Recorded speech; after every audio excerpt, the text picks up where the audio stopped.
सेंद्रिय रसायनशास्त्राच्या जगात ना अशी 3 कुटुंब आहेत. दिसायला अगदी सारखी, पण त्यांचे स्वभाव पूर्णपणे वेगळे. चला तर मग आजच्या या विश्लेषणामध्ये आपण त्यांच्यातल्या ह्याच गमतीजमती आणि रहस्य उलगडून पाहूया. तर आज आपण या 3 रासायनिक कुटुंबांना जवळून ओळखणार आहोत. म्हणजे यांना एकत्र काय जोडतं, यांच्यात फरक तरी काय आहे, आणि सगळ्यात महत्त्वाचं, प्रयोगशाळेच्या बाहेर आपल्या रोजच्या आयुष्यात ते आपल्याला कुठे भेटतात, हे सगळं आपण बघणार आहोत. चला तर मग सुरुवात करूया त्या एका कॉमन गोष्टीपासून. असं समजा की हा या कुटुंबाचा DNA आहे, जो या तिघांनाही एकत्र बांधून ठेवतो. तर हा आहे कार्बोनिल ग्रुप. दिसायला एकदम साधा, पण जबरदस्त शक्तिशाली. खरं तर हाच या तिन्ही कुटुंबांचा केंद्रबिंदू आहे, आणि ह्याच एका रचनेमुळे त्यांचं संपूर्ण वर्तन ठरतं. थांबा, पण इथे एक प्रश्न येतो. जर या सगळ्यांमध्ये तोच कार्बोनिल ग्रुप आहे, तर मग हे तिघं एकमेकांपेक्षा वेगळे का आहेत, कसे आहेत? आणि गंमत बघा, फरक फक्त एकाच गोष्टीचा आहे. तो म्हणजे त्या मधल्या कार्बोनिल कार्बनला जोडले तरी काय, एक हायड्रोजन अणू की दुसरा कार्बन ग्रुप की एक हायड्रॉक्सिल ग्रुप. याच छोट्याशा फरकामुळे या संयुगांची ओळख आणि त्यांचे गुणधर्म अक्षरशः पूर्णपणे बदलून जातात.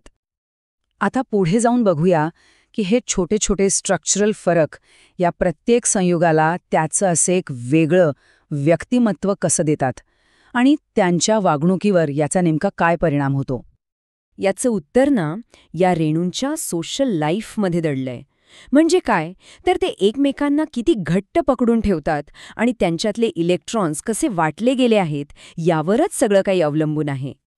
कार्बॉक्झिलिक ॲसिड्सकडे एक सुपर पॉवर आहे, आणि ती म्हणजे हायड्रोजन बॉन्ड्स. या बॉन्ड्समुळे ना ते एकमेकांना इतकं घट्ट धरून ठेवतात की त्यांना वेगळं करायला म्हणजे उकळायला प्रचंड ऊर्जा लागते, आणि म्हणूनच त्यांचे बॉइलिंग पॉइंट्स इतके जास्त असतात. आता हा आलेख बघा. यावरून त्या हायड्रोजन बॉन्ड्सची ताकद लगेच लक्षात येते. जवळपास सारखाच मॉलिक्युलर मास असलेल्या अल्कोहॉलपेक्षाही ॲसिडचा बॉइलिंग पॉइंट कितीतरी जास्त आहे. कमाल आहे ना? आणि या इतक्यात जास्त बॉइलिंग पॉइंट मागे एक सिक्रेट आहे. ते म्हणजे डायमर्स बनवण्याची क्षमता. होतं काय की 2 ॲसिडचे रेणू एकत्र येतात आणि त्यांची साईज अक्षरशः दुप्पट होते, आणि याच सिक्रेट वेपनमुळे त्यांना उकळायला जास्त एनर्जी लागते. ठीक आहे, आता वळूया केमिकल रिॲक्शन्सकडे.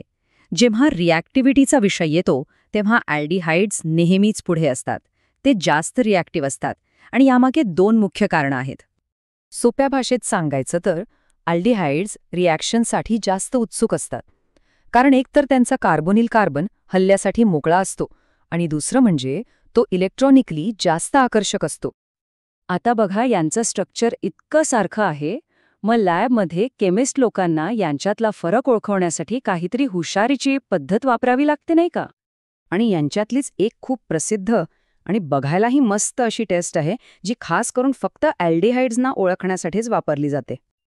याची प्रक्रिया अगदी सोपी आहे.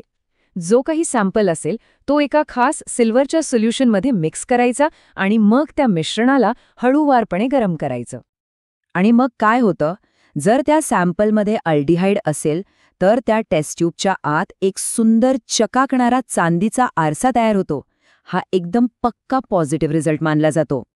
तर अशा या सोप्या लॅब टेस्ट आहेत, ह्या प्रत्येक कंपाऊंडच्या युनिक केमिकल रिॲक्टिव्हिटीवर आधारित आहेत, आणि त्यामुळे आपल्याला या कुटुंबातल्या प्रत्येक सदस्याला अगदी पटकन आणि अचूकपणे ओळखता येतं.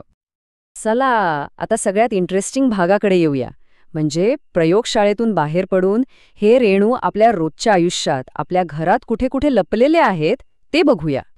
खरं तर आपण विचारही करत नाही, पण वेदनाशामक गोळ्या, नेल पॉलिश रिमूव्हर, आपले आवडते परफ्यूम्स, एवढंच काय तर पदार्थांना चव देणाऱ्या गोष्टींमध्ये सुद्धा या रासायनिक कुटुंबांचा वावर आपल्या आजूबाजूला सगळीकडे आहे. या कंपाऊंड्सचे गुणधर्म समजून घेतल्यावर एक गोष्ट तर नक्कीच कळते की आपलं जग अशाच काही न दिसणाऱ्या पण अतिशय महत्त्वाच्या केमिकल स्ट्रक्चर्सवर चालतं. त्यामुळे पुढच्या वेळी हातात एखादं परफ्यूम किंवा औषध घेतलं तर त्यातल्या या छोट्या पण शक्तिशाली रेणूंचा विचार नक्कीच डोक्यात येईल.